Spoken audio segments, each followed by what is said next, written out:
কোটা সংস্কারের দাবিতে সারা দেশে আন্দোলন সহিংস রূপ ধারণ করলে পরিস্থিতি নিয়ন্ত্রণে কারফিউ জারি করে সরকার। অনির্দিষ্টকালের জন্য ডাকা কারফিউয়ে দিনের বেশিরভাগ সময়ই সাধারণ মানুষকে ঘরে বসে দিন কাটাতে হচ্ছে।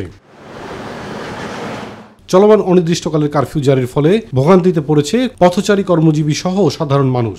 আমাদের ব্যবসা বাণিজ্য হইতেছে না, ঘর থেকে বাড়িতে পারতেছি না, অনাহারে কেউ দিন যাপন করতেছে।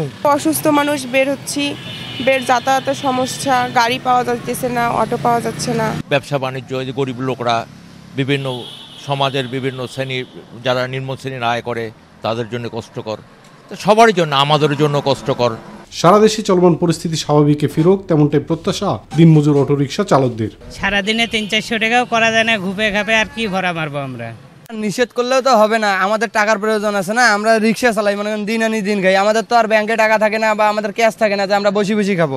সাধারণ পথচারীরা বলছেন, চলমান পরিস্থিতিতে রাস্তায় বের হলেই পড়তে হচ্ছে নানা ভোগান্তিতে। স্বাভাবিক অবস্থা ফিরে আসলে তাহলে মানুষের স্বস্তি ফিরে আসবে, মানুষ তাদের কাজকর্মে যাইতে পারবে। আমরা চাই, যেহেতু সবকিছু সবাই মেনে নিয়েছে, সরকারও কোটা বিরোধী আন্দোলনের যে সমাধান দিয়েছে, ছাত্ররাও মেনে নিয়েছে, তা আমরাও চাই যে কারফিউটা দ্রুত তুলে নিয়ে একটা স্বাভাবিক পরিস্থিতি দেশে বিরাজ করুক, এটাই আমাদের কাম্য। পুরো নগরী এখন শান্ত। নগরবাসীর নিরাপত্তার জন্য সব ধরনের ব্যবস্থা নেওয়া হয়েছে বলে জানিয়েছে পুলিশ।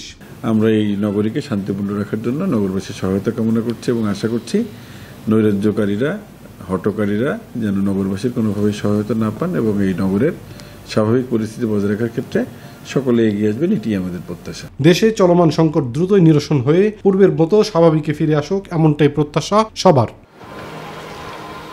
ইলিয়াস কমল, মাই টিভি।